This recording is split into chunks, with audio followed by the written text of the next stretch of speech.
the media. Bad day. Oh, you know what someone did? That was a classic case. Somebody didn't watch the event. They just looked at a transcript or looked at a quote, printed quote, in some ways, and grabbed an excerpt and didn't hear the totality. For instance, they automatically assumed he was speaking about all immigrants. No, he's speaking about these violent gang members. And you know what? A lot of people have called violent anybody's animals, no matter, anybody who's a violent criminal, in my book can get called an animal if they're sitting there mauling, killing, and raping people. I don't care where they're from. This is not about that. It was lazy journalism at the very least. I think you get at something here, and this is where, look, this is where I think that my colleagues do us all harm. Cover this legitimately. There's plenty of legitimate stuff to ding him on if you think he deserves to be dinged on. Just do it, be careful. Don't be sloppy about it. It plays into the whole fake news thing. They're just all, and it plays into this idea that, this is just all, everybody's piling on. Everybody's looking for something. It's dishonest and dangerous. No, it's no good. Be serious about this. Look, the idea of working with a foreign government, that's a serious business, but let's stick to the serious business.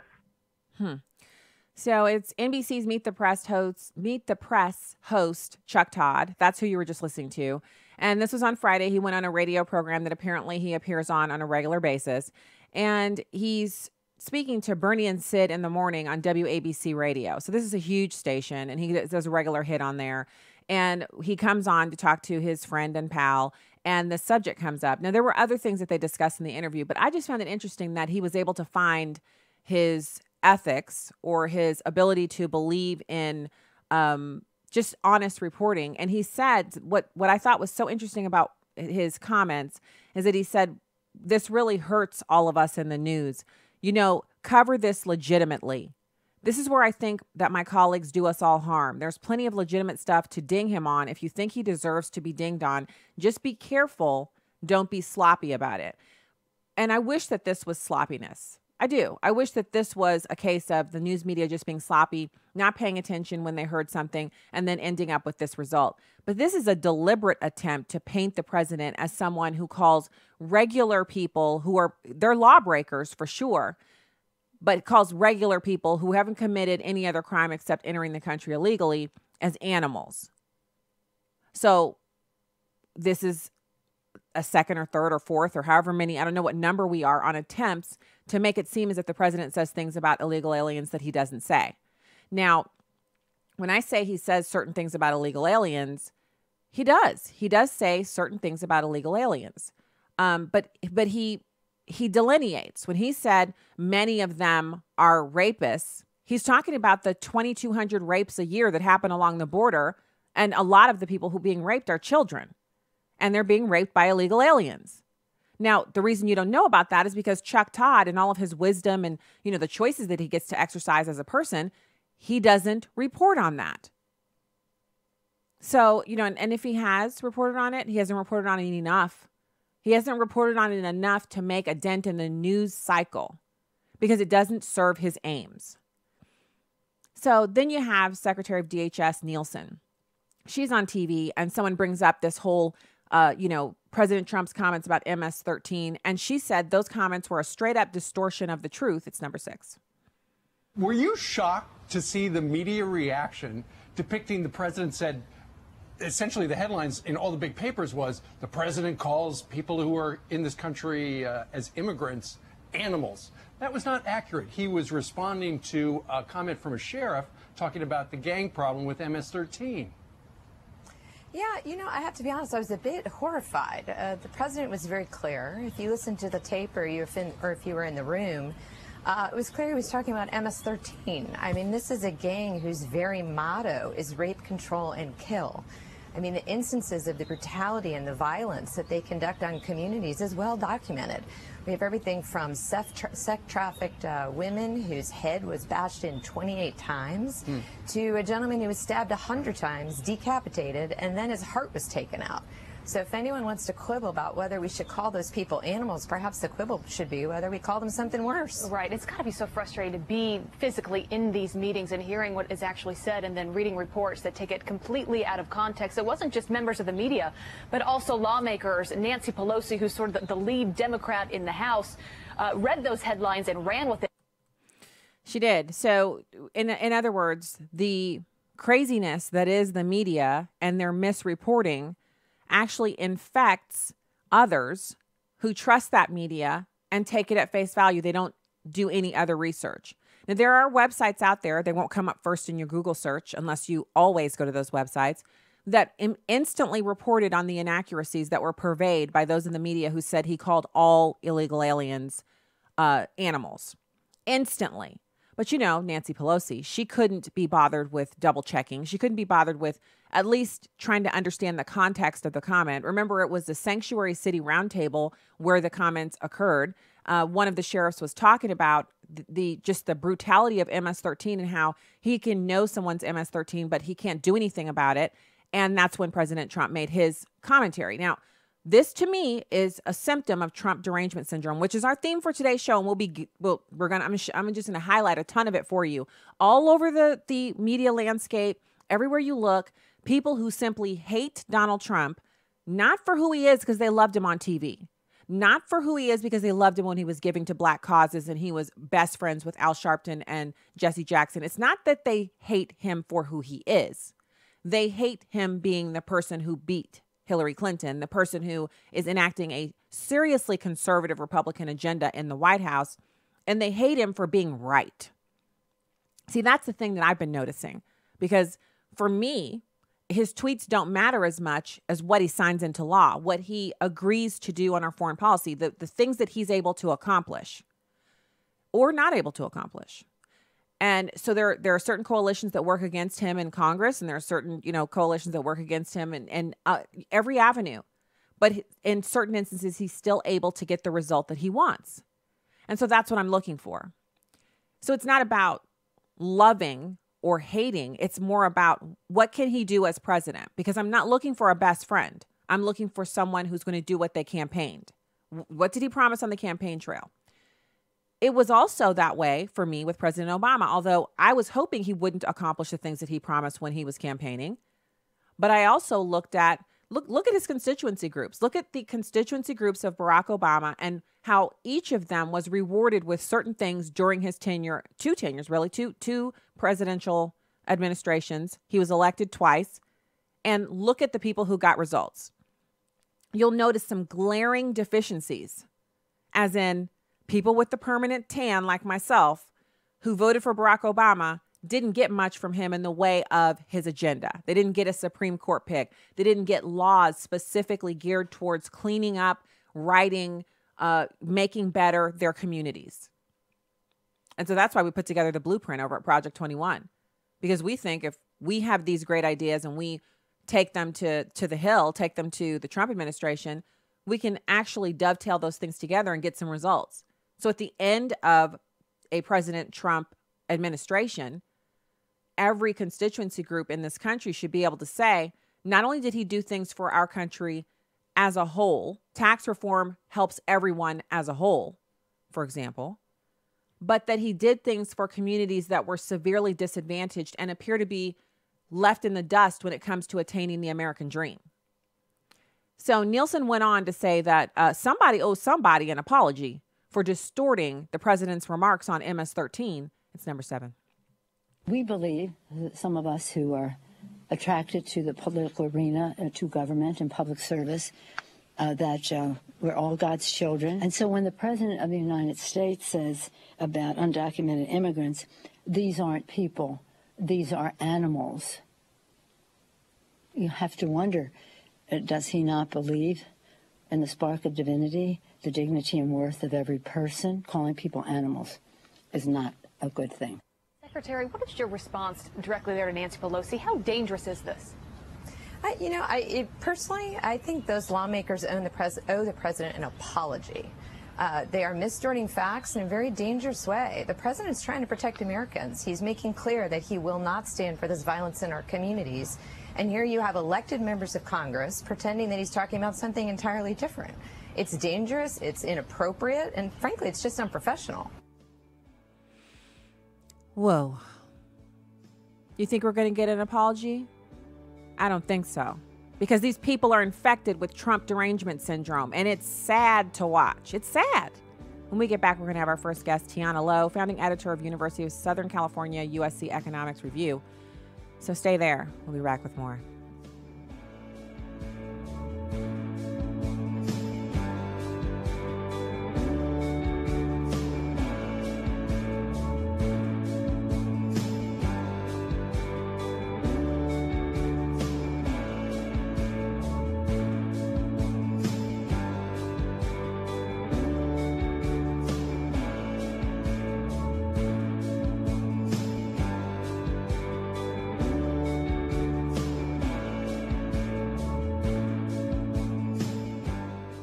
American Family Radio and Preborn are partnering to help save babies' lives throughout America. Well, my name is Dan Steiner, and I'm the president of Preborn. Ultrasound truly is a game changer. When a mom comes into a pregnancy center under pressure to abort her child, perhaps the dad's gone, perhaps her mother is pressuring her. Most of the time in her heart she doesn't want to abort, but what she needs is something that will give her the strength.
Welcome back to the show, everybody. Thank you so much for being with us today. At Stacey on the Right on Twitter and Instagram. And you can find the Facebook page at Stacey on the Right Show. It's my pleasure to welcome our next guest. We have Tiana Lowe, founding editor of the University of Southern California Economics Review. Tiana, thanks so much for joining us today. Hi, thank you for having me. It's great to talk to you. So it's Donald Trump, tariffs, and national security. Tell us more. Yes.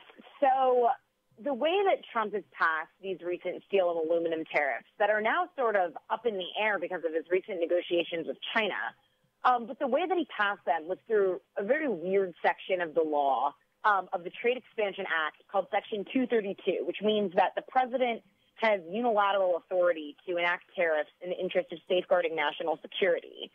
And this sort of has K Street and a bunch of right-leaning aligned think tanks such as the Cato Institute, RSI, everyone sort of warring with each other. You have people who consider themselves free market purists, heavily railing against these tariffs, but obviously Trump has sort of doubled down on them.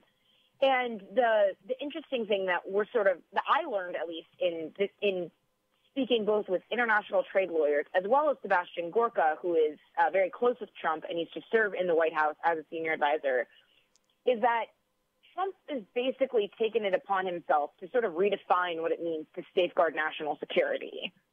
And that's something that's sort of unprecedented. It's interesting because I have a op-ed up at the Daily Caller about the Trump administration, specifically Energy Secretary Perry, who I like a lot and I respect him a great deal, planning on using the Defense Authorization Act to basically enable subsidies for certain sectors of the energy industry in order to save certain companies that, honestly, if the free market decided, they're already in bankruptcy and they would cease to exist. And how this is a continuation of the war on coal from President Obama, but that the energy sector has actually naturally corrected itself through the proliferation of natural gas. And so I understand what you're saying about not wanting the president to use certain laws to get things done, but is there an alternative for him? If he's looking at strengthening our economic policy as it pertains to how we negotiate and trade with other nations, does he have the support to do that through Congress, or is he doing it this way because this is the only thing he's got? So technically the onus is on Congress. They're the ones who abdicated their constitutional responsibility to authorize these sort of unilateral tariffs in passing the Trade Expansion Act and giving this power to the president.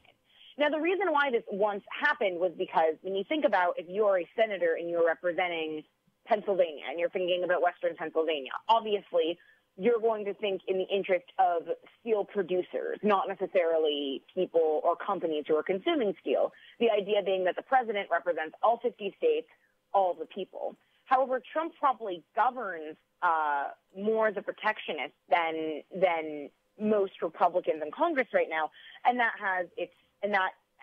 you can take that however you will.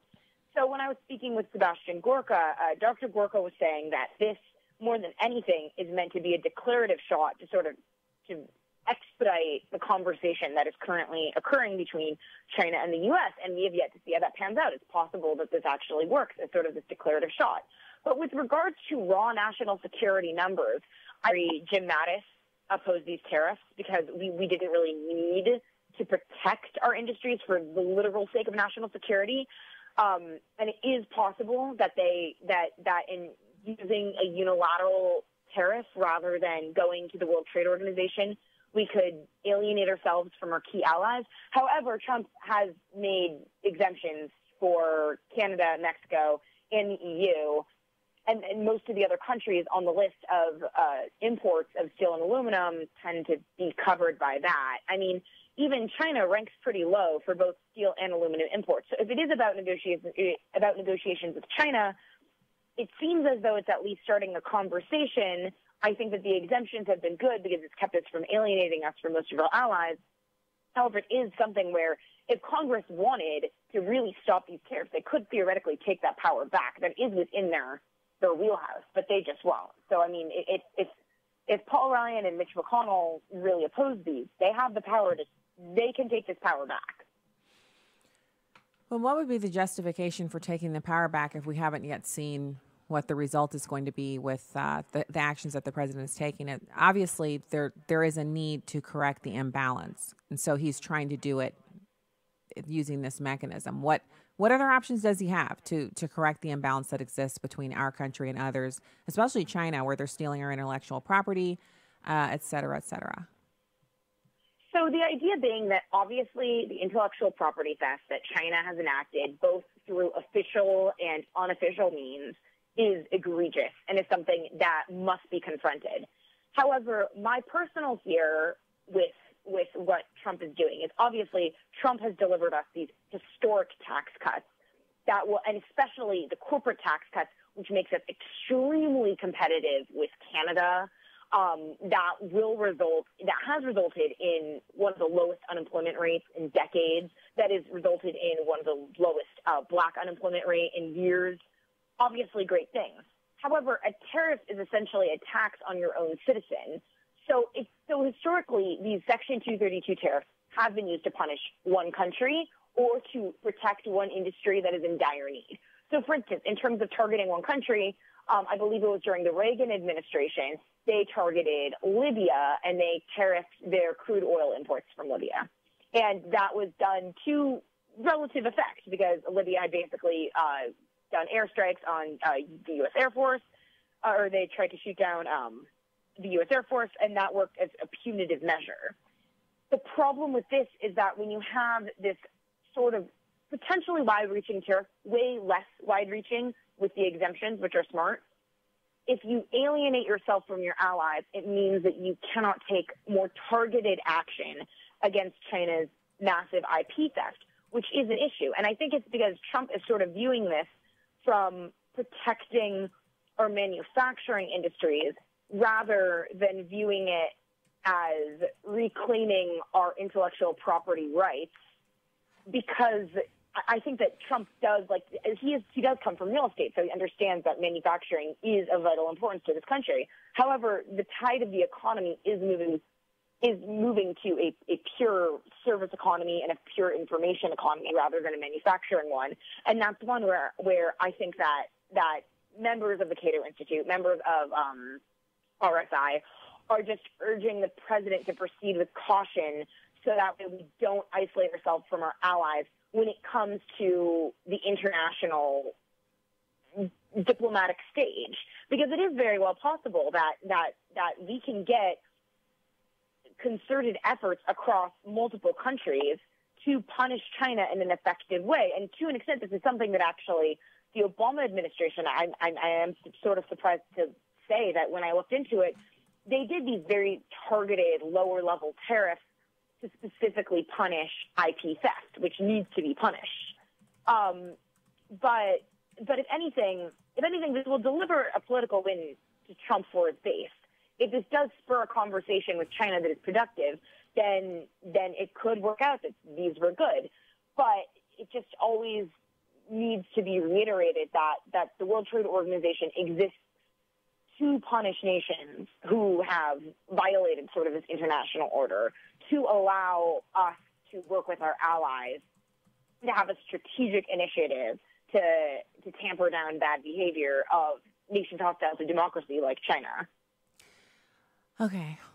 So fantastic. I mean, this is an excellent interview. I think people are getting probably more information per second from you than about this topic than we could get from anyone else. And I do appreciate that. I guess my thing with, I've heard this a lot from, as you've mentioned, Cato, a couple of times, and some other libertarian type think tanks, and people have said, well, we're never going to get manufacturing back the way it was. And I don't think President Trump's intention is to bring things back to where they were, 30 or 40 years ago. But we have to have a manufacturing base in this country just in case, the same way that you keep a fire extinguisher and I keep, a certain amount of food here at our family, food and water for our family in our home just in case of emergency.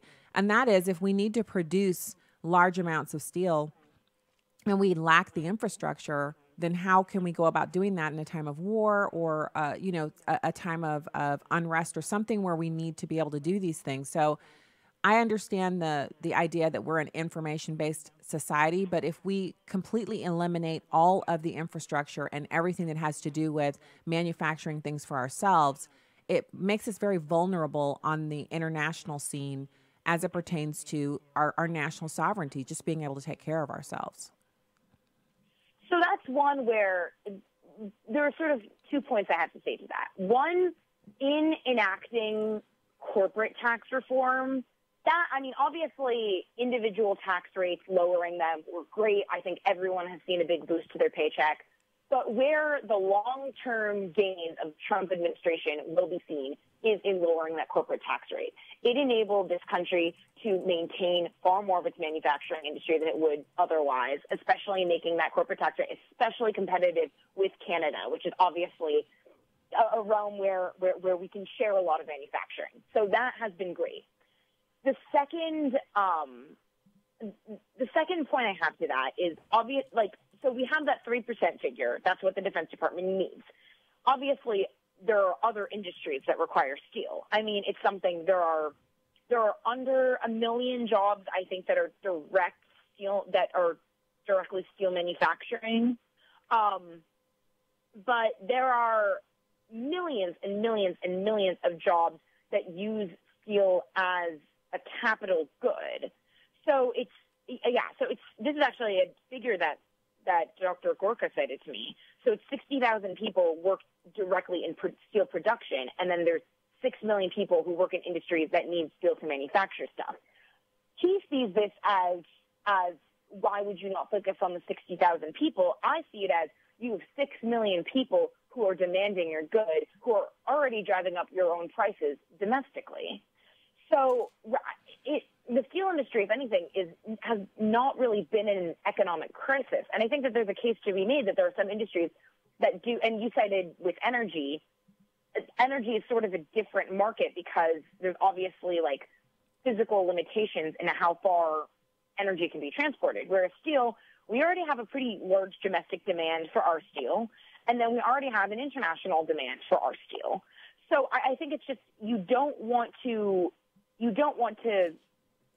destroy or hamper the demand that these industries that require steel and aluminum, and that's why you had all these companies.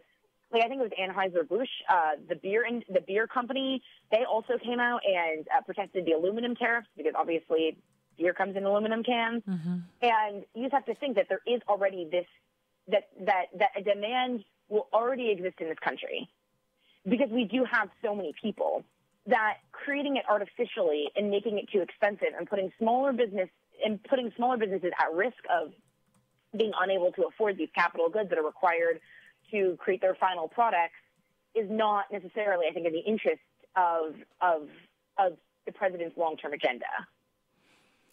Well, I think one thing that we can all agree on is that we're going to have to take a wait-and-see approach because I don't see Mitch McConnell, wresting control of this issue from the president right now with definitely. The midterms looming. But maybe after the midterms, they could sit down and discuss some strategies and ways that this could be accomplished differently if they don't like the way that the president is currently handling it. I'm just glad to see him bring the conversation to the fore and have so many Americans now aware of the fact that we have this imbalance and that there's something we can do about it. And I do agree that there's more than one way to skin a cat. And if one way isn't working, then we can attempt to do so with another mechanism. And surely these other mechanisms exist. Yeah. I mean, I definitely I will say about Trump is open to discussing a lot of things that I think people would not otherwise be open to discussing. And I still hold out hope that this will end well. So. Me too. Me too. Thank you so much for your analysis. I'll put the link to your piece at National Review into the live stream so that people can click the link and check out the article for themselves. Very informative. And thank you for coming on today. I hope to have you back and chat again soon. Awesome. Yes, of course. Thank you so much for having me. Thank you. Have a great week. That's Tiana Lowe, founding editor of the University of Southern California Economics Review, co-host of the Political Pregame podcast. And so I want to give you a little preview of what we have up next. Now, we were discussing MS-13 in the first segment, and we're going to get back to just this one bit of information that I have for you. And it is, and it's a press release from the White House press secretary. And it's from their office, and they have a list, just a breakdown, just some information that I want you to have to be armed with if you happen to be, getting your oil changed or having your tires rotated, and someone says, yeah, our president thinks immigrants are animals. You can just rattle off a few of these salient points about what MS-13 really does to Americans, the kinds of things they do to people like yourself, people like me, and then, the conversation can go from there. And always spoken in love with an upbeat voice and a smile on your face, because you have absolutely nothing to be upset about. The president didn't do anything wrong here. All right, we have also some information about Claire McCaskill. Senator Claire McCaskill from the great state of Missouri, the Show Me State. We're going to talk about her and her love for people with the permanent tan. Stay right there.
Him and some African-American leaders to sign it. He did not sign it. It was after State Representative Franks raised some concerns about you not doing enough to, earn the vote of African-American voters.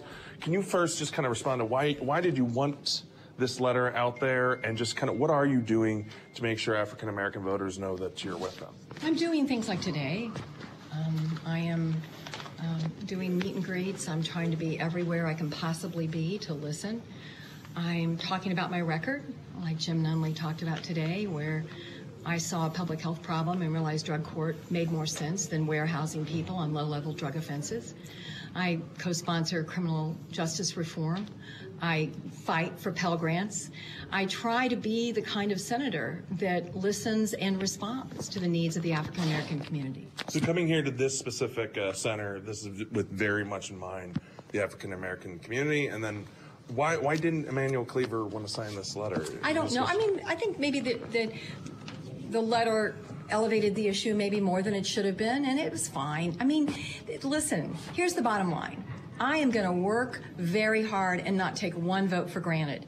I am blessed to have a lot of friends and a lot of supporters in the Black community, and I am not going to take one of them for granted.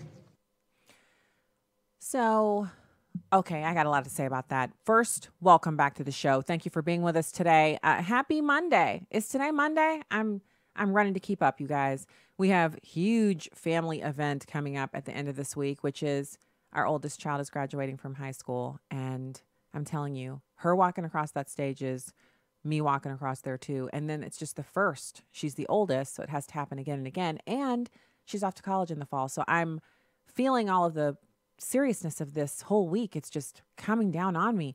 And then there's some obviously wonderful things that are going on. And so it's just been a real interesting week.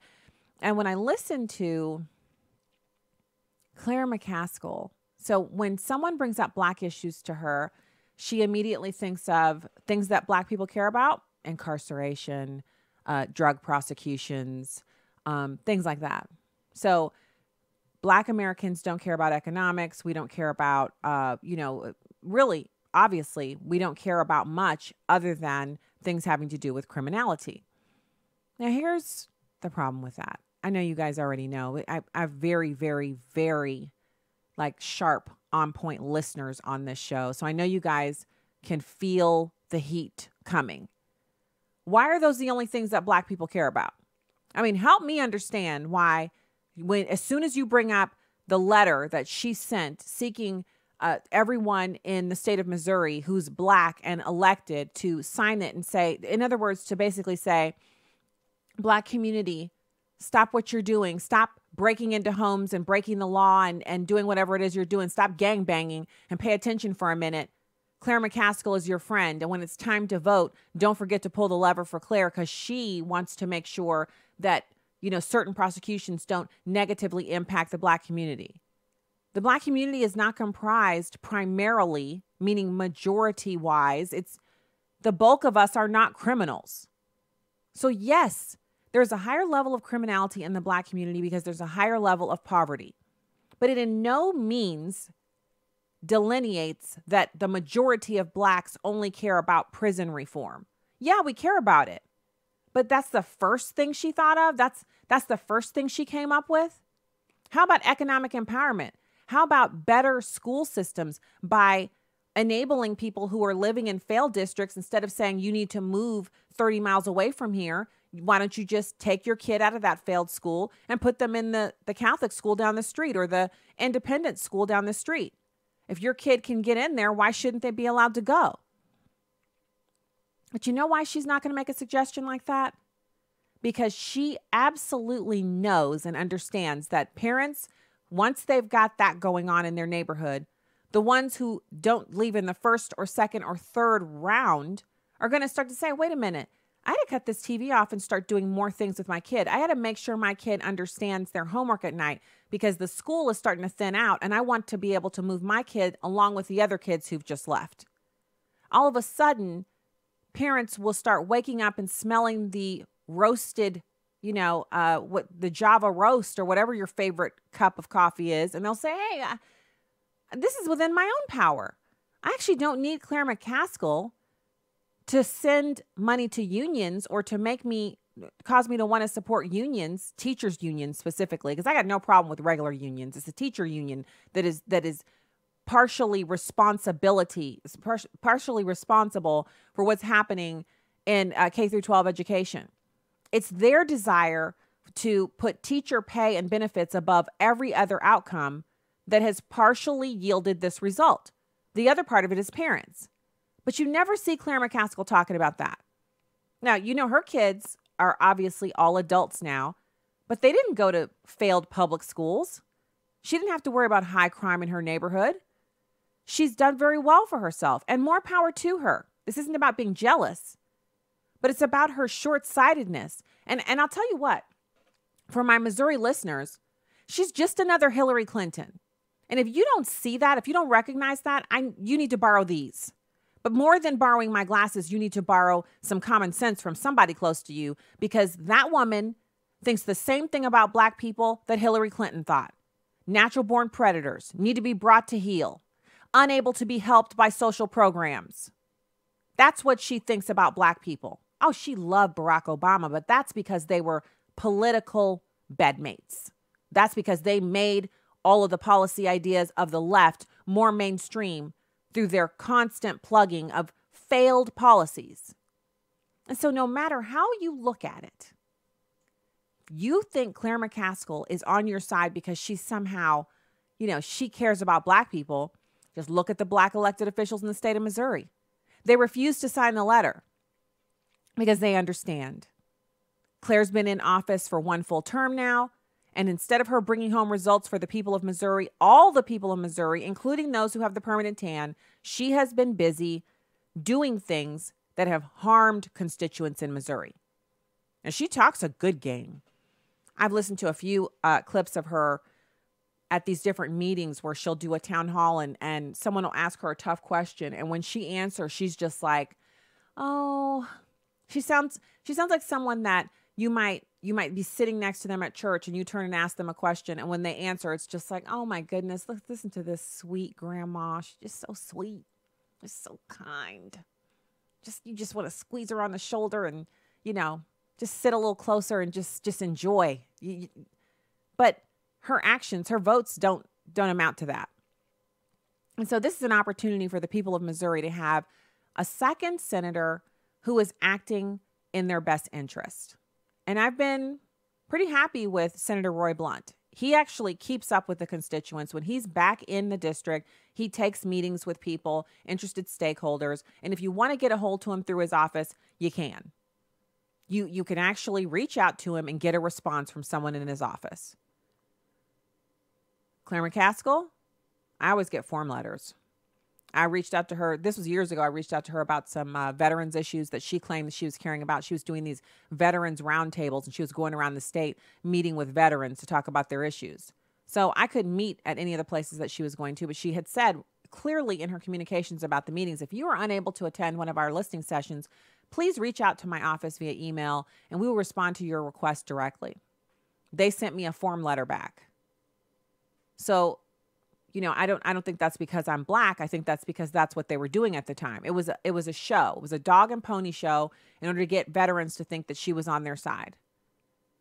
And so someone who's on your side, when they're asked what they plan to do for you, they don't say, well, first thing we're going to do is we're going to look at some of these criminal this, felony that, prosecution this or that.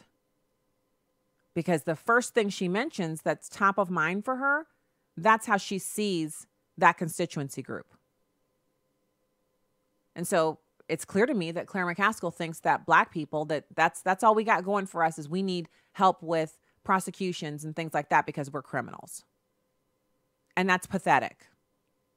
And quite honestly, I'm tired of people around here in the state of Missouri tiptoeing around Claire. Yeah, she's nice sounding. Yeah, she's elected. Yeah, she took out Todd Econ, who was a good man. She took him down and then wrote a book about it and gloated. But what does that have to do with her enacting legislation, signing bills, taking votes down in the Senate in Washington, D.C. for things that help Missourians?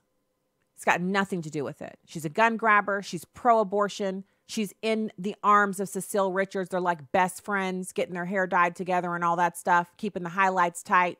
They are bosom buddies. Ask her what she thinks about the fact that almost 40% of all the abortions in this country have been to Black women, and how the Black women, the abortion rate for Black women is persistently high. How we're missing almost 40% of our population due to abortion since the passage of Roe v. Wade. Does that lack of people who happen to have the permanent tan have any impact on the level of poverty that we're experiencing, or the fact that our vote is taken for granted by people such as herself? These are all the kind of questions that if she would deign to take the time to answer from someone like myself, I would ask. Not in a mean way. I just want the answer. She's getting paid a lot of money to go down to Washington, D.C. and take these votes. She should be held accountable for them. And she should have to answer questions, not just from people that she likes on the left, not just from her cronies and friends in friendly media around here in the St. Louis and Cape Girardeau and, Kansas City areas. She should be on programs like mine, answering questions from those of us who disagree with her as well. Now, she's never going to do that. But if she's never going to do that, does that mean you should still vote for her? So you don't know Josh Hawley. So he's the attorney general, and soon he's already declared he's running for the seat against her. So the fact that he said he wouldn't run for a seat, he wasn't going to use it for climbing, and then the party asked him to, and he said yes, that's good enough to vote for someone who's pro-abortion? Someone who literally defies her own Catholic faith. Catholicism is still anti-abortion. She still takes communion and practices Catholicism, flying her finger in the face of the doctrine that she claims to practice and adhere to. That's worthy of our vote? I think not. So we have serious issues. All states do. All states do. And in comparison to our next door neighbor in Illinois, yes, it's true. Missouri is in a much better place, budget-wise and education-wise, everything, because we're not run exclusively by the largest population centers in our area are not run exclusively by Democrats. But that doesn't mean we don't still have things we need our elected officials who work in the Senate to be cognizant of and to take care of on our behalf. And we cannot trust Claire McCaskill to do that. So for the Missouri listeners, and I sure do appreciate you guys, I really do. I'm so glad to have people who tune into the show from Missouri. We don't have an affiliate in St. Louis. You still tune in. Thank you. I appreciate that. But I want you to hear this. I want you to be strong and courageous in your advocacy. Whoever your candidate is in the primary, that Claire McCaskill is not the answer for Missouri. She can't help us because her ideological allegiances lie in a place that is bad for Missouri. And so that's the thing. That's it. Really, that's all I have to say about her today. There'll obviously be more. So we did talk about the tariffs, and I did mention that I have a piece up at the Daily Caller about the Energy Department. And we'll get into that a little bit more, but just another minute or so left in this segment. I want to make sure that you guys have this information about MS-13.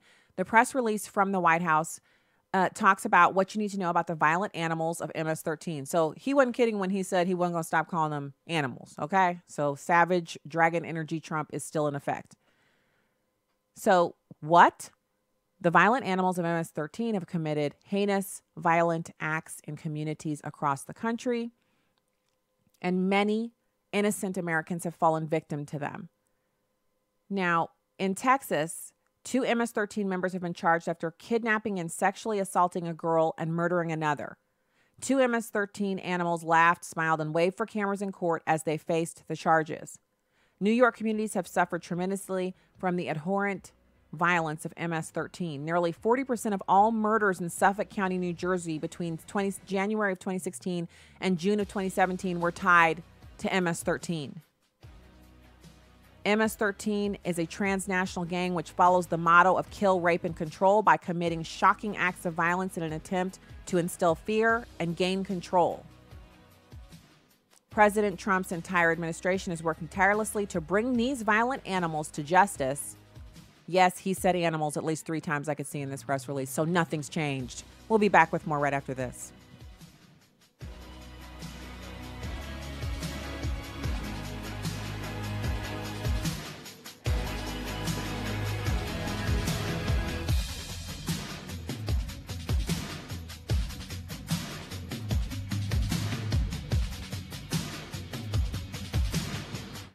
Urban Family Talk.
Let's put this in a real-world situation. A woman goes to a doctor or goes to a Planned Parenthood clinic, goes wherever, and is getting advice and considering her options. If that facility is receiving federal funds, the doctor cannot mention the word abortion, cannot make a reference to someone for an abortion. Is that your understanding of what the rule would mean? That is my understanding, Steve. And so, for example, let's say a woman comes in and she's pregnant, but she also finds out that she's got a cancer diagnosis, which is actually something that now we, of course we see. Her health care provider could refuse to tell her that abortion is legal, that it's even an option, and absolutely not refer her to another medical provider that could help her. I think before this kind of rule goes into effect, women trust that when they go to their health care provider, they're getting the best medical care and information that's available. And this rule absolutely destroys that kind of trust between the doctor and the patient. Is that what this rule does? Welcome back to Stacey on the Right here on American Family Radio and Urban Family Talk. StaceyOnTheRight.com is a website where you can subscribe so you don't miss the fantastic News Notes newsletter straight from me to you. So you're listening to Cecile Richards, Claire McCaskill's best friend, and she's telling this radio host, they're chatting about the new rule that the president has proposed, which basically says, look, if you're doing abortion, you don't get taxpayer money into that facility. So instead of saying you can have the taxpayer money, just don't use it for abortion, okay? Don't use it. Don't you cheat. Don't you prove that money is fungible, even though everybody who knows anything about economics knows that's true. You better keep up the appearances that you're not doing anything but giving people repetitive referrals for mammograms that you don't provide. Yeah. So instead of him allowing that to stand, he's saying, look, if you want family planning dollars, you have to actually help people plan for their families. You have to actually provide them gynecological services, not just STD testing and all the stuff that leads up to an abortion. Now, the reason Cecile Richards is so upset about this is that, as she said, she told you straight out of her own mouth, she wants medical providers at the first sign of anything wrong to say, well, you could always have an abortion, and then to gently pressure young women into doing so. I mean, they even do it here's a couple of really interesting things I've learned. If you start looking into this, you can learn a lot. So it turns out that a ton of the amniocentesis results that women get after you get pregnant, you get into your, towards the end of your first trimester, they give you amniocentesis, and it's supposed to tell you if there are any birth defects, anything's wrong with the baby. And a lot of times they'll give you the result back and it'll be negative. And sometimes you just have to take it again. You need a retest. Other times they're giving you this bad result. The baby has this, they have that, and they want to do some, further testing. Sometimes it's just a bad result on the amniocentesis, and they'll tell the mom, it'd probably be better for you to just try again later. Just have an abortion this time. We'll give you a D&C, and then you can go ahead and try again. Well, it turns out that on more than one occasion, thousands of occasions, women have said, no, I'm not going to try again. I'm going to keep this baby. And they deliver a full-term healthy baby. No defects at all. No learning disabilities, no heart defects, nothing. A perfect baby. So the amniocentesis is not always 100% correct. It's not always right. But what Cecile Richards wants is every time someone even has a whiff of a bad result on an amnio, you just go ahead and have the abortion and try again later. And she goes on in the interview. I didn't clip this part because she just spewed a whole lot of propaganda that I don't even want on these airwaves about how 1 in every 3 women has experienced or will experience an abortion in this country. Now, statistically speaking, that is true.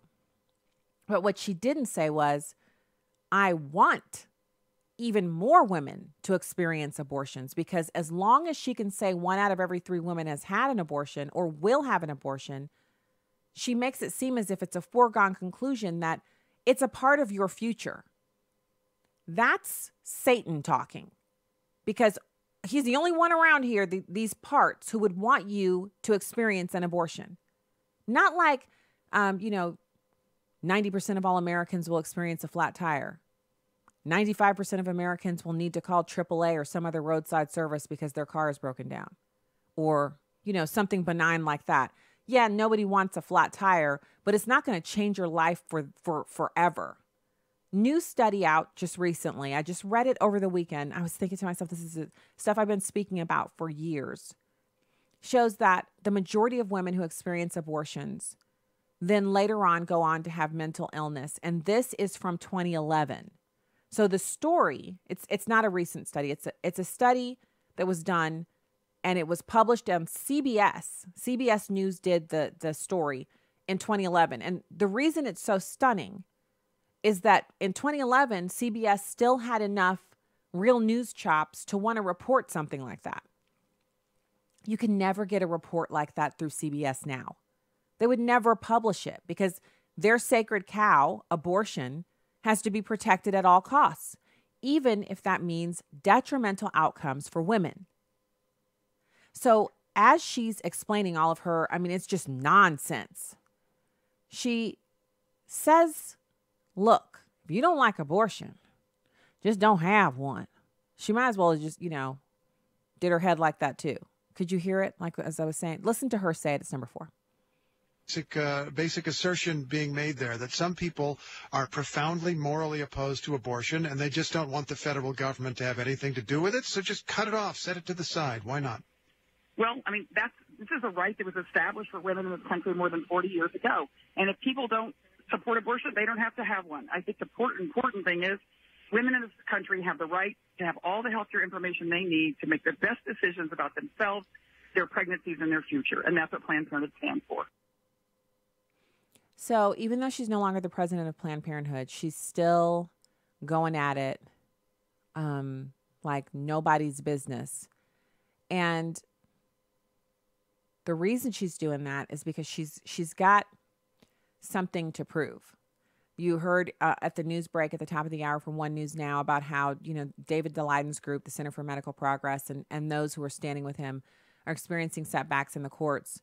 The proof is in the pudding. The videos are the proof that Planned Parenthood has gone outside of what is normal behavior for someone who's giving items to other organizations or selling items at cost to other organizations for research purposes. They were actually profiting off of the sale of human fetal parts. And so instead of just owning up to their depravity and saying, look, you guys knew that we were the devil. You knew we were nasty, disgusting, horrible people. You knew that. Don't play. They're like, we've done nothing wrong.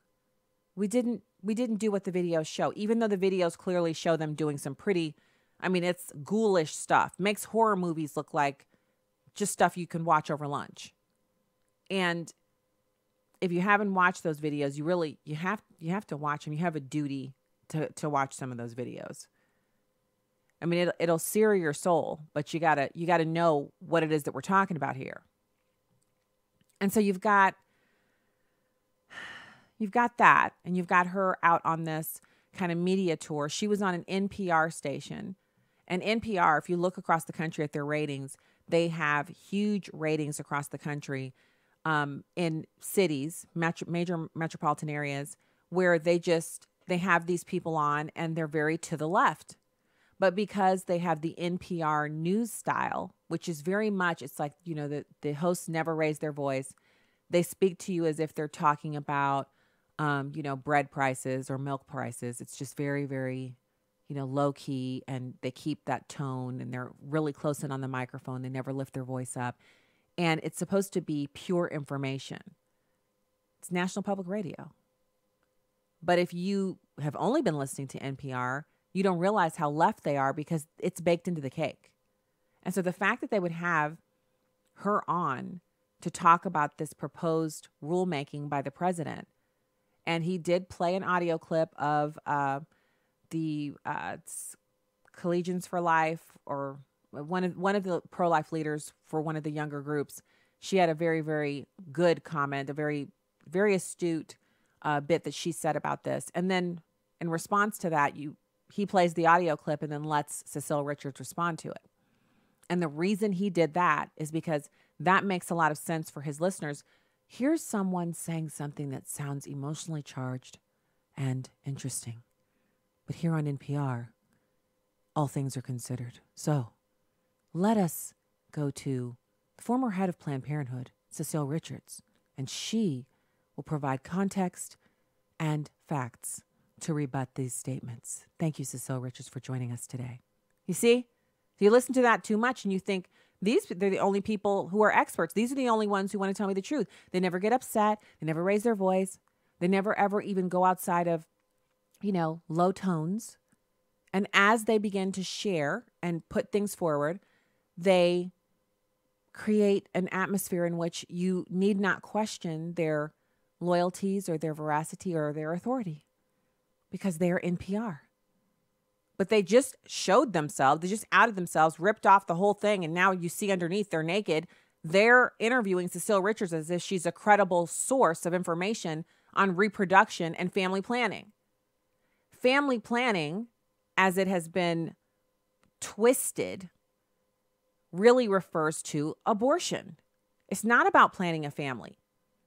I mean, if you were planning on buying a house and you came and talked to me and I said, well, yeah, you could save money so you'd have enough down payment for a house, but what you should really do is spend all your money gambling because you have like a 1 in 10,000 chance of hitting, the slots and winning millions of dollars, and you could buy a house that way. You would immediately get up and grab whatever papers you brought with you and walk out, because the best way to plan to purchase a home is to set your sights on saving some money. You need down payment, closing costs, title fees. You need some money for the moving van. You need money. It's the same thing with Cecile Richards and Planned Parenthood and family planning. If you want to plan for a family, you need to be able to have babies. Going to Planned Parenthood is the antithesis of that. And I also like her logic. If you don't like abortion, don't have one. How about if you don't like abortion, don't fund it? We shouldn't be forced as taxpayers to fund abortion. And what is most annoying about the way that the level of success that Planned Parenthood has been able to achieve with convincing Americans that they do 97% of their services are not abortion, is that when you talk to someone, they're so convinced that they're supporting an organization that just provides mammograms and STD testing and gynecological services, that when you say that's not true, the person is literally ready to fly off the handle and jump on your neck. I mean, I had the woman one of the people at WashU, actually, she had her finger up like she was jabbing it in the air and getting closer and closer to my face until I narrowed my eyes a little bit. Because that lady doesn't know me. Yes, I'm a Christian. I know I would not hit her. But how does she know that? I mean, that's how crazy these people get. Someone who is clearly almost 1.5 feet shorter than I am and very small would still deign to stick her finger, jabbing it towards my face because I dared to say that Planned Parenthood lies about where the primary function of their organization lies, and that is with abortion. That's what's at stake here. People are literally willing to get into physical altercations, get into, verbal fights, scream and yell at each other over this because they've been lied to, and they can't let go of that. They have to hold on to it, because if they let it go and they face the truth, it means all these years they've been duped. All that money they've sent to Planned Parenthood, it went to abortions. They thought it was going to family planning. And for the ones who actually do support abortion and do want their money to go to it, that's a different level of depravity. And I'm just, that's why we have a savior, because all of us are depraved and all of us need a savior, specifically for this particular instance that we're discussing here with the people who are they're not just married to Planned Parenthood. It's like they're God.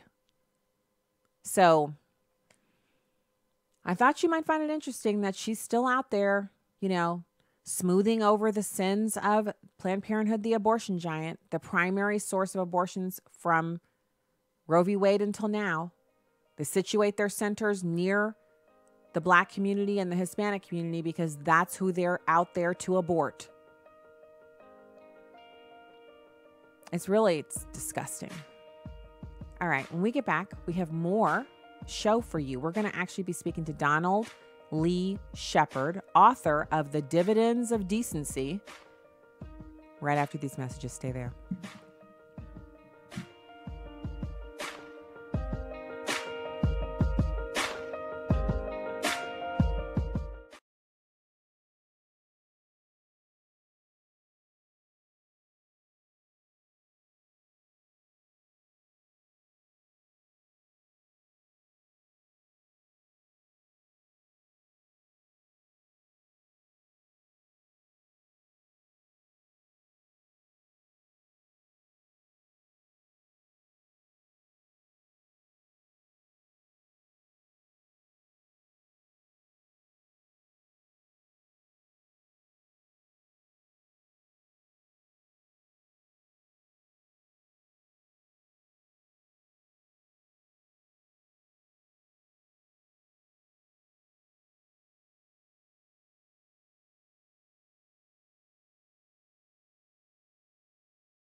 Welcome back to the show, everybody. Stacy on the Right on Twitter and Instagram. It's a pleasure to be with you on this Monday afternoon. Come on, y'all. It's the afternoon.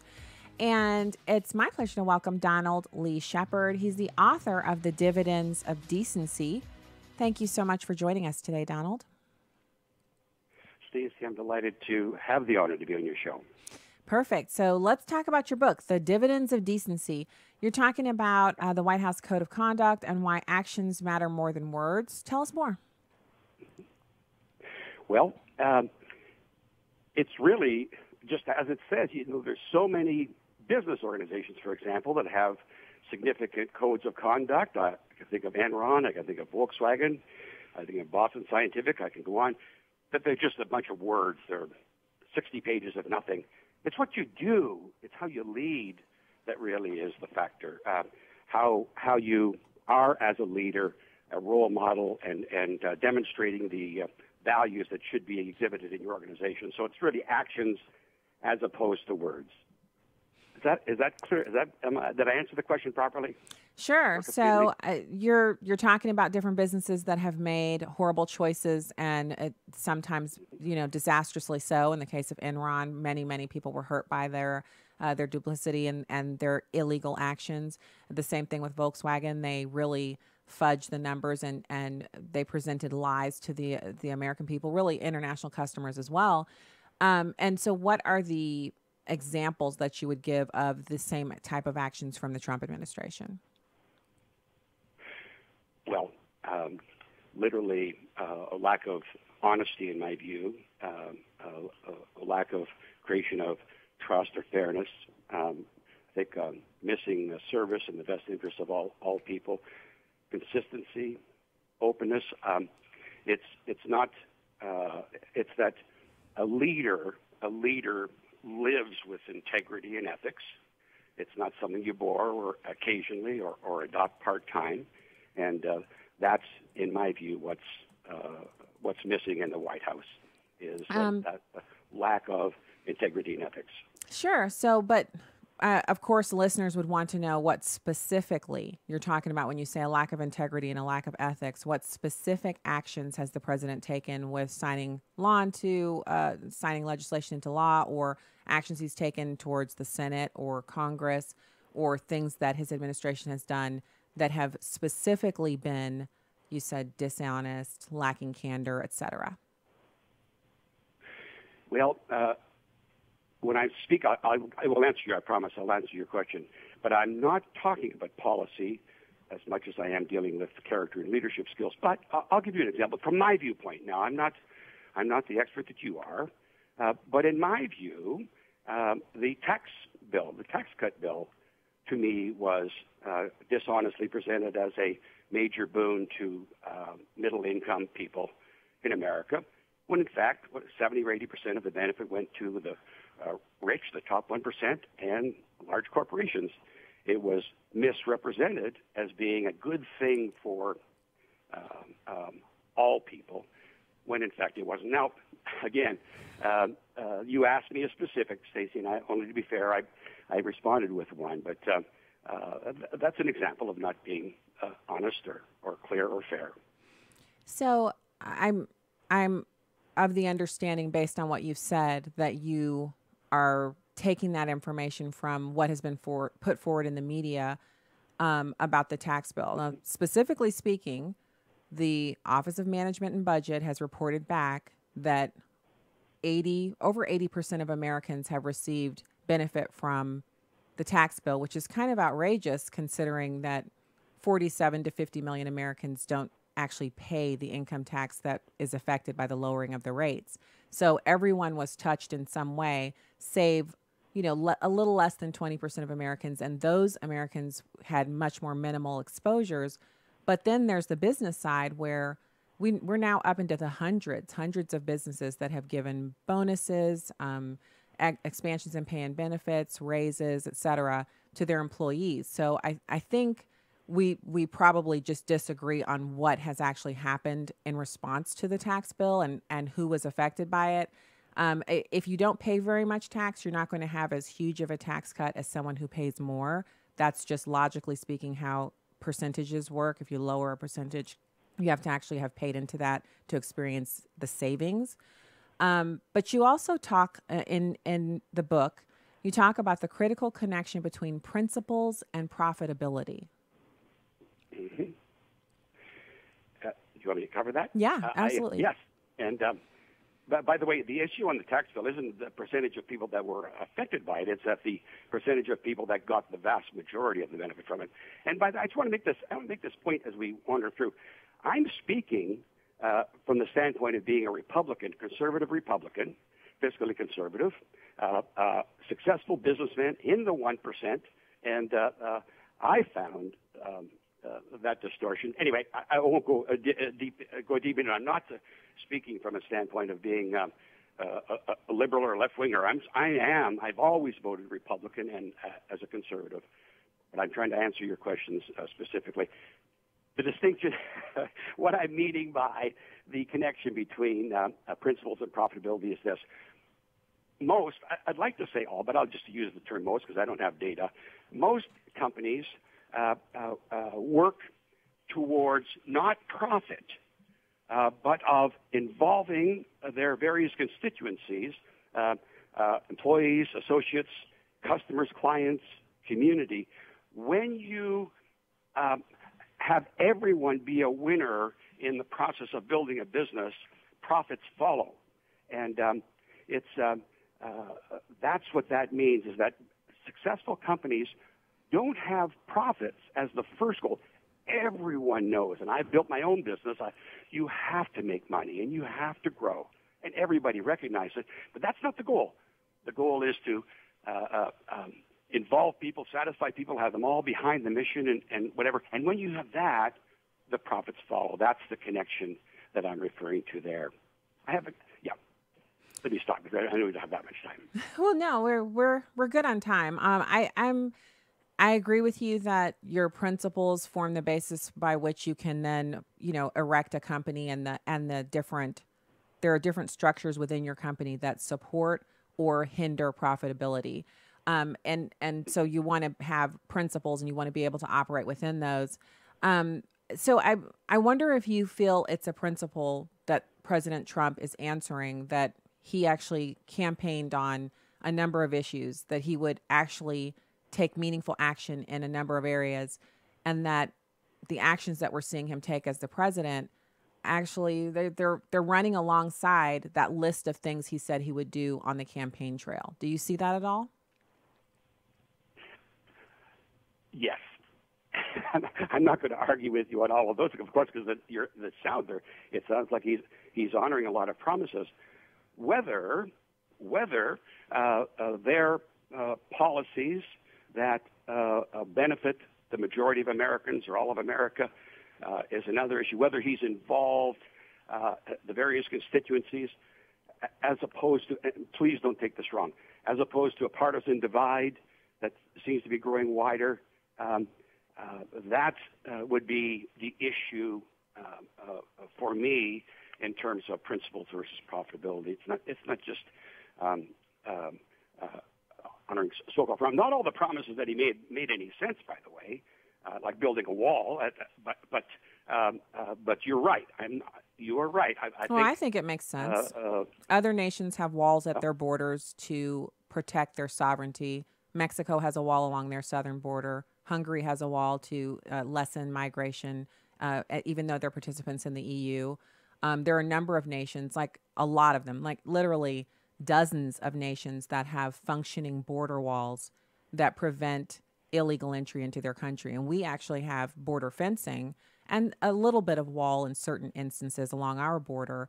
And then we have a huge area that is not protected, and that is where the majority of the crossings occur, which it's a negative impact on Americans, $134 billion a year that we spend on illegal immigration. So while you may not agree that we need to build a wall, the idea that we need to protect our national sovereignty, if you are standing on the right side of the political aisle, that should be something that you agree with. National sovereignty, adherence to the Constitution, adherence to the laws that are currently passed, that it is illegal to enter the country without first going through our immigration processes, like that. Absolutely. And by the way, you would find that we agree much more than we disagree. Sure, I'm open to your ideas, whether we agree or not. I'm open to hearing what you have to say, and definitely hearing about the book on the wall. too. I think one more step. $25 billion. We already have walls or fences or whatever, where there are critical areas. The description of having a wall to keep out the drug dealers and the murderers and the rapists and all the rest of whatever, the criminals, the wall's not going to do that, Stacey. It's going to be that people get in with a visa, by plane, by train, by boat, in large numbers. So I would say, yes, there's nothing wrong with having a greater budget for border security, but I would just think you just analyze where it's best spent. Is it on more Border Patrol agents? Is it on different electronic sensing? I don't know. I don't have an answer for you. It's just that, to me, it seems like an inordinate expense that could be better used to control our borders and to manage the immigration laws we currently have. We're not in disagreement. So, again, it may be just as a small point. I just don't think making a big deal out of finding $25 billion to have a border across the entire frontier, entire border, makes any sense. But again, that isn't the issue that you and I are really talking about. Well, I would just say, numerically speaking, just on the most basic level, 130. Let's just say it's 130 even, $130 billion per year, and the wall costs. Let's say instead of $25 billion, it costs $30 billion, and it costs that one time. Ongoing maintenance, et cetera, would be taken out of the current immigration and custom enforcement budget. So, technically speaking, the wall pays for itself in less than 1 year if there's a corresponding reduction in illegal entries.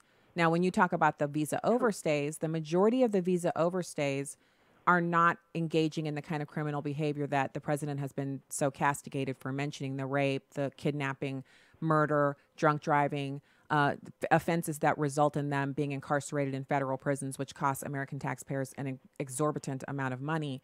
So when we talk about the cost of the wall, I'm all for savings. I definitely think the government is too large. They need to cut costs.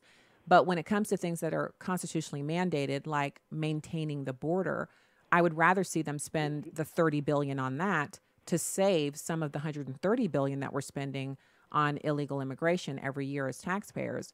And it not just pays for itself, it yields other dividends, because as Americans, we actually have huge amounts of our social services that are diverted away from citizens to people who are here illegally. And, God bless them, because they're coming here because this is a great place to live, but we can't take all 6 billion people who would prefer to live in America. The country just can't sustain it.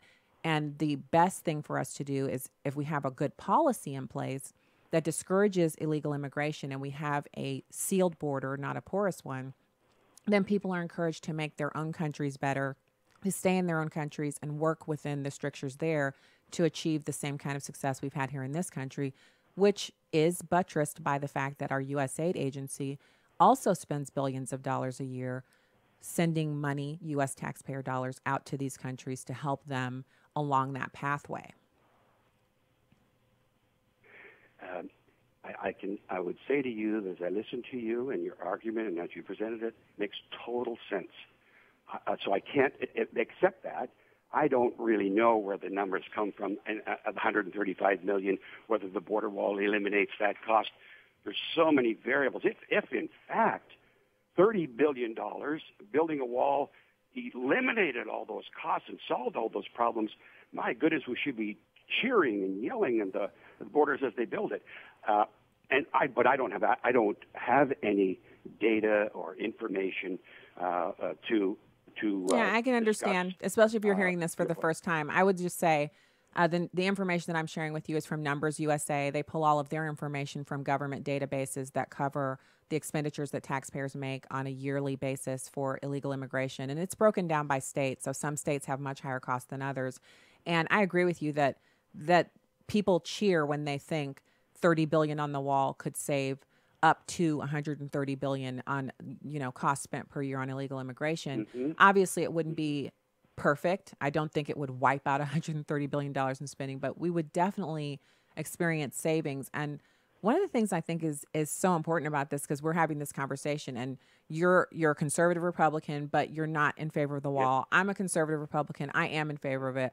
But the conversation that we're having, because we're controlling our emotions and just discussing, the fors and the cons, means that we can each leave the conversation with more to think about. You've certainly given me a lot to think about from your perspective, and also look into it a little more and figure out, is it accurate? Is it correct? Is this what would most probably happen? You actually had one more point here that I wanted to cover, and just this is our up. Darn it! There's the music. Yes, you can have the last word. Absolutely. Well, okay. It's simple. I did a quick research in your background, and you're a person of integrity and honor, and your history reads that. So I, frankly, am delighted to hear your points of view, and I know they're taken with full research and so on. So I would just tell you, my position is obviously based on some ignorance, and so please understand it that way. I respect your views. There's nothing to be loud or obnoxious about. It's yes, I have strong views about presidents. Anyway, thank you so much. I respect your position. I respect yours. Thank you so much. It's Donald Lee Sheppard. The book is The Dividends of Decency. I think it's a fantastic read, and you guys would love it. And we'll be right back with more. Thank you, sir. Hi, I'm Will Addison. And I'm Miki. From Airing the Addisons on Urban Family Talk. We'd like to invite you to the Marriage, Family, and Life Conference coming up August 17th and 18th. The list of speakers is amazing. We have Ryan Baumberger of the Radiance Foundation, Dr. Clarence Schuler of Building Lasting Relationships, Abraham Hamilton III, Pastor Bert Harper and his wife Jan, Stacy Washington, Lonnie Poindexter, Pastor Dexter Sanders, and we'll be there too. There's a direct attack by the enemy on marriage and family, and babies in the womb are treated like political footballs instead of life. We want to encourage and equip the body of Christ to fight for the restoration of the family. If we can get our families on track, a lot of society's problems could be solved.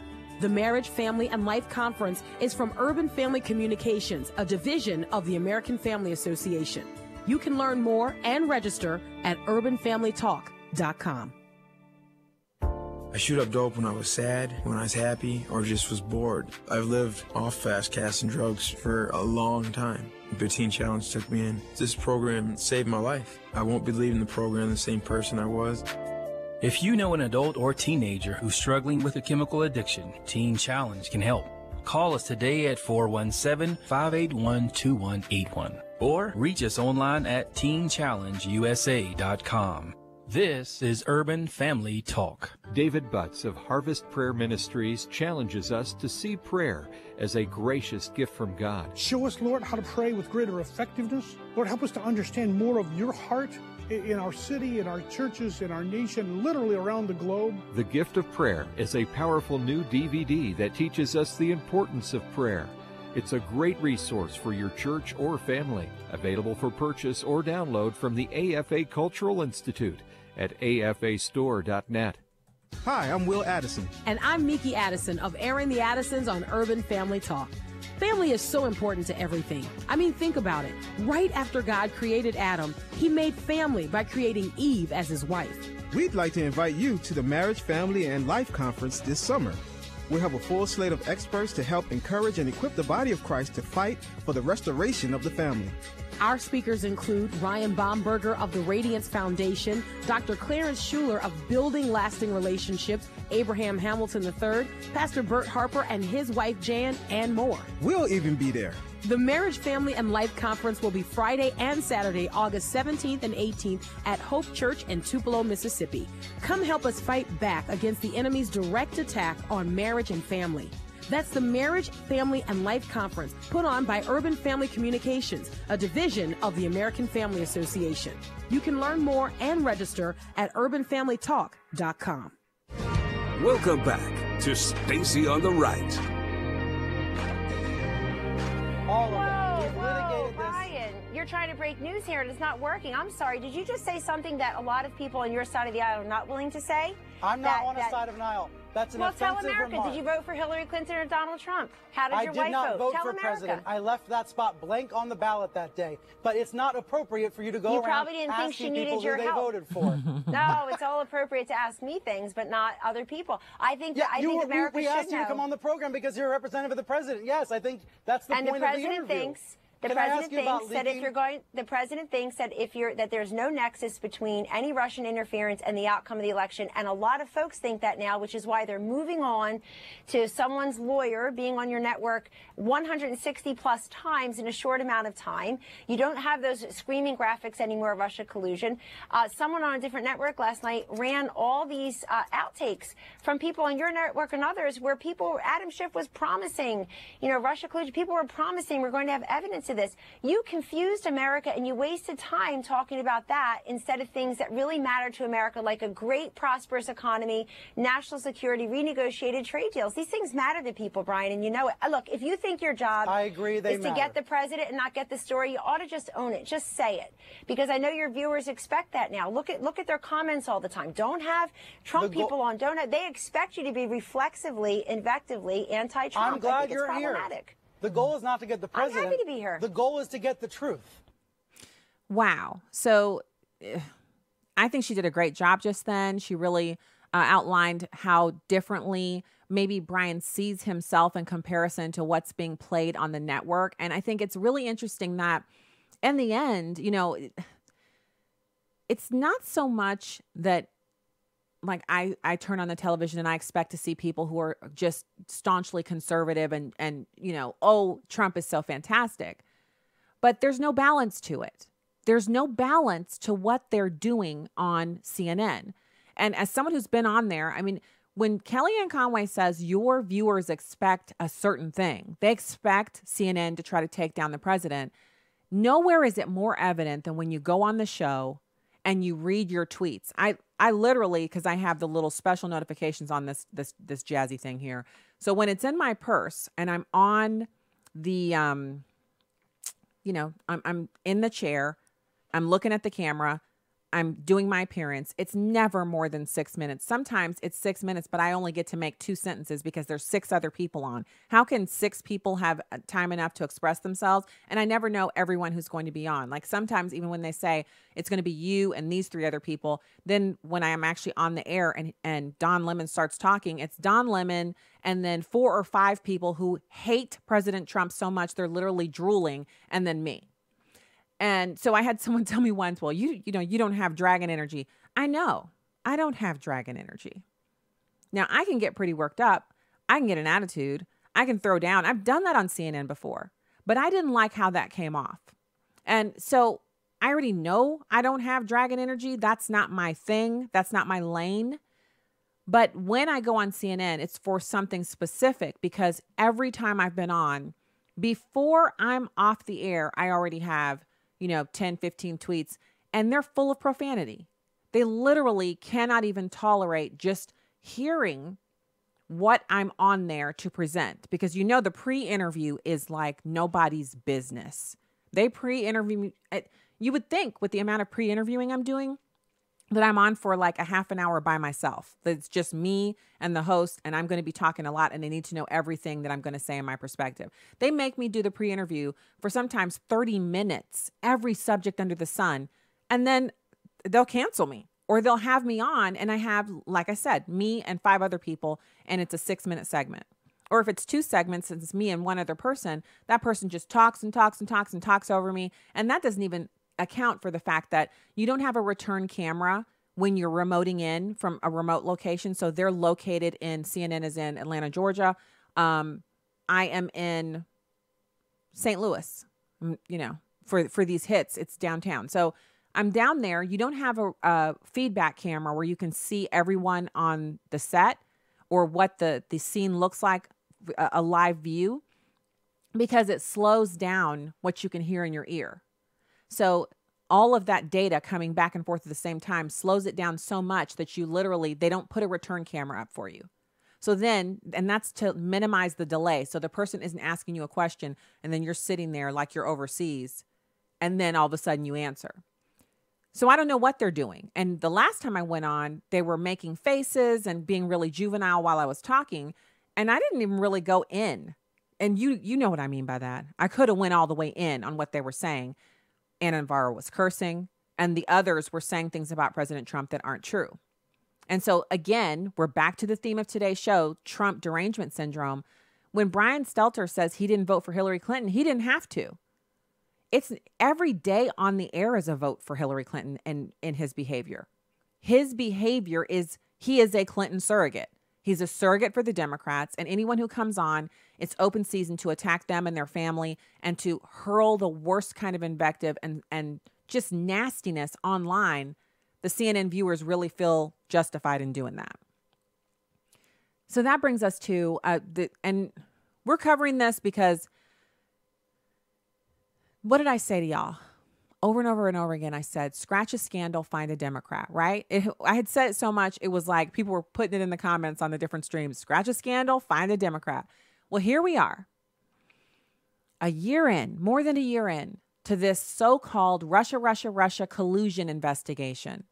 Which, by the way, I don't know if you guys have noticed that we need the investigation to keep going so we can keep talking about how President Trump colluded. Do you see that? So it doesn't matter if he actually colluded with the Russians. We have to keep the investigation on because that's how we're going to prove that he did. And also, if we stop the investigation, it's not because there was no collusion. It's because he's obstructing justice. So basically, he is a mouse caught in a trap, and there's no way he's getting out with some of his limbs not being broken. There is no way he gets away innocent. We investigated. We found nothing. He's innocent. Yet every single week, we're finding something new that the Democrats and their surrogates and the FBI and the DOJ did that is extra illegal. Like putting a counterintelligence mole in the Trump campaign to spy on the Trump campaign, leaving the spy in place even after he'd been elected and was the president-elect of the United States.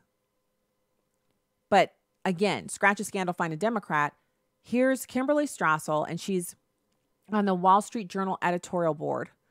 And she wrote an op-ed, which Tucker Carlson read and liked. And apparently she comes on the show a lot, and she talks about the mole in the Trump campaign. It's number 8. Tell us it's a good thing. Do you think it'd be worth just putting a permanent FBI or CIA spy in every presidential campaign going forward? Why not? It sounds like it would be a good thing, Tucker. I mean, look, you and I have been doing this for a long time. Can you think of any time in history when this has happened or when anyone thought it was okay for, by the way, the Department of Justice is being run by one political party, electronically surveilling, and then also spying on the leading candidate and nominee for the opposing party running for the presidency. It's almost too big to get your head around. And you got to think that in any other moment in the last 50 years, if this came to light, it would be considered a stop the presses moment. It would be a legitimate constitutional crisis and a scandal. People would go to prison. And yet this is passing almost without comment, except really on this channel and at your newspaper. Why? Well, the mainstream media doesn't want to have to put this the way it is because they still want the Russia collusion narrative to be true. They still want a pretext to get this president out of office. And so people are no longer using standard measures. Look, I'm a libertarian. I don't want a government spying on anybody in any situation that's illegitimate. And so I try to put that same measure out there. But one other thing, too, that I think is so astounding and that also deserves some note is the games that the Department of Justice is playing in terms of coming clean with this information. They have now flouted a subpoena from Chairman Nunes for weeks, saying that there's no way they can give him the information he wants because it might put this source of theirs at risk.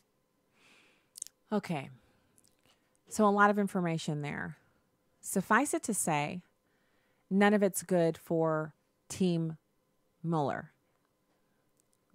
I don't know yet that we can say it's good for the president, that the president has a definite way out of this thing. But it's looking more and more like they basically just decided, look, he's guilty. Okay, this dude's guilty. We're going to put a mole in the campaign. We're going to wiretap Trump Tower. And what we're going to do is we're going to just keep this going until we dig, because he's dirty, and we're going to dig until we find something. But there's a huge problem with it. And the first problem is, did not President Trump say that he'd been wiretapped? They tapped my wires, he said. He was talking about at Trump Tower. He said, they tapped my wires at Trump Tower.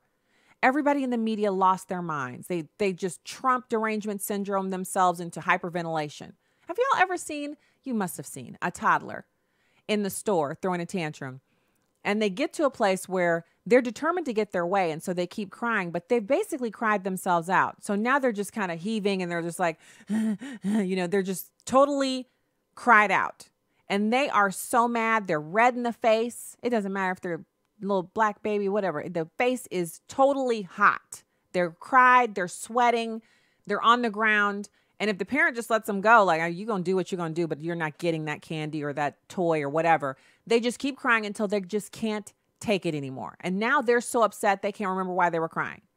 And this Trump derangement syndrome with the Russia collusion story, that's where the Democrats are. They're literally running around in circles. He's guilty. We know he's guilty. We're close. He better not fire Mueller. Remember when that was the refrain? Every Democrat, from Chucky Schumer to Nancy Pelosi, they were all going on TV saying, you better not fire Mueller. If you do, it's going to be a constitutional crisis and we're going to impeach you. Even the Republicans say so. It got so bad, Republicans were going on TV saying, you better not fire Mueller. The president, as far as we can tell, was not about to fire Mueller. But why do they need the investigation to keep going? Because they're getting close to the place where they realize they just literally physically cannot cry anymore. They're in the toddler temper tantrum. They're close to the place where they've dried themselves out. There are no more tears to cry. And so instead of just admitting, look, if anybody was dirty, we've uncovered every place where they would have had some dirt. And if there was anything, we found it. And instead of that, they're just going to keep digging. They're just like, well, this is just never going to be over. Besides, the midterms are coming. And when we take back the House, we're going to impeach him. Even though impeaching the president without 67 votes in the Senate means he's just been impeached and nothing else happens. He still gets up the next morning in the White House, travels down to the Oval Office, and does the job of the presidency because he will not be removed without 67 votes in the Senate. So unless they have blackmail and all kinds of dirt on a whole bunch of senators that they're willing to trot out, they don't have anything. Now, if they take back the Senate as well, they still have to flip Republicans who would know they'd be unseated in the next election for voting for the impeachment of the president without any grounds. And remember, they're planning on impeaching him whether they find anything or not. Maxine Waters said he must be impeached. He has to go. Nancy Pelosi said, we're going to impeach him. We're going to raise your taxes and we're going to impeach him. No one has said why. They don't like him, and I get it. I mean, if you've ever disliked anybody and literally had to pray, Lord, please help me. Just help me with these feelings. Then you know what they're going through. But this isn't about their feelings. This is about the law. And the law is not on their side, not at this point. And you know how hard it is to sit on something that's good and juicy and true. If there was anything, wouldn't Mueller have already done something about it? So they're going back and forth with this thing. And, Kimberly Strassel talks about the mole and how Devin Nunes has asked for information. He's actually issued a subpoena, which, again, this is totally fascinating because when you say, so this member of Congress has issued a subpoena, can you imagine getting the subpoena and then going, yeah, I ain't going to do anything about this? I mean, I would just be ready to hand over whatever it was. But maybe that's because I'm not a part of the deep state. So